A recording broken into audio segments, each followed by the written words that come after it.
Hey, truth-seeking fans. Welcome back to another episode of the Crazy So True, It's Too True podcast series where we always tell the crazy truth even if it's a little too true. I'm Will and I'm once again joined by Tristan Sorinen. Hey, it's me, Tristan. That was so true. Nothing but the truth. In today's episode, we're discussing the latest book we read in AP Literature, Homegoing by Ya Jesse. Specifically Chapter 3, QUEY. As the son of Effia and James Cullen, QUEY was born in the Cape Coast Castle and meets a young boy and soon-to-be lover, Cujo. After his father's discovery about the developing relationship, he sends QUEY off to London. Years later, news reaches QUEY about his father's death and returns back to Ghana. This is also when he receives the letter from his childhood friend, Cujo, to meet with him. Reluctant to meet up, they end up seeing each other anyway during their preparations to raid the Isate village for slaves. After the raid, they return with the daughter of the Isate king, to whom QUEY will marry. This brings us to today's theme. Trustin'? Yeah, back in it for another crazy load of truth. Quay's chapter gave us a new inside look at the brutal mold of society and how Quay doesn't quite fit into it because of his identity and sexuality. It's a very interesting story for new readers looking into a book that leaves you always wanting more. Now let's dive into the specifics. One thing I noticed while reading this chapter was how Quay and Cujo describe things they view as bad. They specifically use the name Richard to describe things they don't like because it's a British name. Whatever they're describing is bad, like the British are bad, on page 57. This becomes one of the cornerstones of their relationship. It is mentioned a few times through this chapter. I believe that this language is used to show how Quay rejects this half of his identity that his father had passed down to him. He talks down on the British name despite it making up half of his identity. Hey man, that's too true. Maybe even a little too true. There were times where QUEY would almost forget about his white heritage and completely trample over that part of him.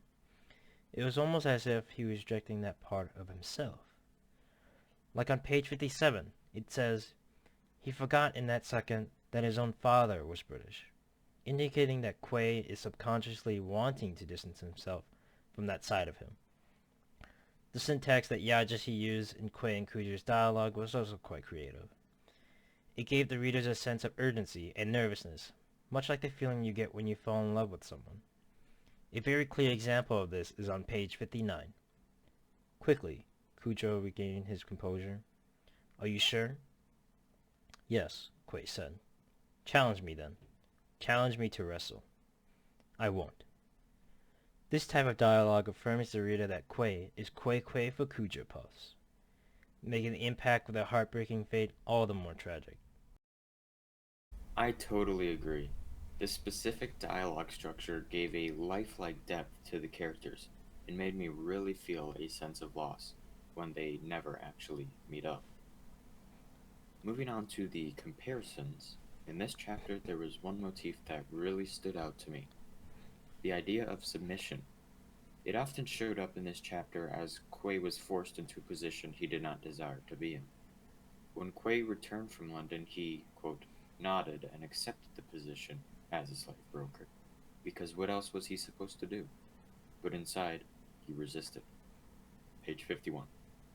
Quay resented his job, but he was powerless to break the mold that society had forced him into, so he bent the knee. Another time this motif appears was when he inevitably married Nana Ya instead of Cujo.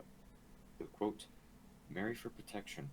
He was in the business of slavery, and sacrifices had to be made, on page 69, shows how Quay does not fit the mold of society. So, he is forced into it. This causes significant pain and tragedy in his life as he is not able to be with whom he loves, which sadly still applies to this day. Hey, Tristan, that's too true. But let us remember that there are also symbols that recur throughout the story. The one that stands out the most for me is the symbol of blood. Anytime blood is present in the story, it can indicate a character's loss of innocence. Other times in the story, we saw how blood was used to strip the innocence of characters. like when Effie was married to James, and when Essie was raped by a soldier. We see this when QUEY was used to watch the prisoners, being brought into the cellars by the 10s and 20s, their hands and feet bound and bleeding, on page 50.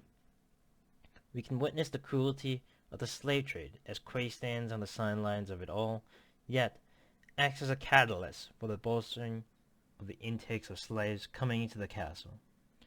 These split feelings come back into the split identity of his black and white heritage. The presence of blood in this imagery tells the readers, this is the point of no return. This character has been changed by the events depicted. Yeah, man, I love that tie back to the theme. Now let's skip ahead into the organization of it all. This chapter seems to be a mirror reflection of what occurs in its partner chapter, Ness. While Ness endures the hardships of slavery on the American continent, QUEY becomes a prominent figure in the sale of slaves to Europeans, serving as a broker and translator between the Europeans and tribes of Africa. QUEY often questions his role to play in the slave trade as he is half white and half gone. The part of his identity that he inherited from his mother is disgusted with the vile nature of the slave trade, while the identity that he inherited from his father claims his life is unjust. Quote, he wasn't made for this. He was supposed to have an easier life, away from the workings of slavery. On page 50. QUEY's half-white identity makes him feel he should be exempt from the dealings of slavery, because he is born of a prominent white man. Yeah, Teston. I can really see the polarity between these two chapters. In this chapter of Homegoing, Yajashi uses extensive word choice and style to create a tragic telling of how one who is discordant with society's mold is forced to fit that mold. The reader becomes aware of QUEY's incongruity with society through lively interactions with Kujo. As the borders of distinct cultures and traditions coincide, we're often left with a feeling of being alone and lost, living a life that is just not our own, but the combinations of others.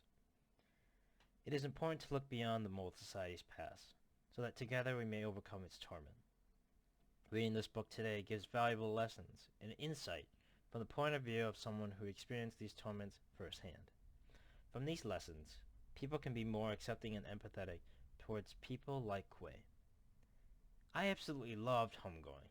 How about you, Tristoin? Yeah, I especially love this chapter. The gripping narrative of QUEY's life made me keep turning the pages. Thanks for tuning in to Crazy So True, It's Too True podcast. And remember, demand the truth, and nothing but the truth, truth seekers.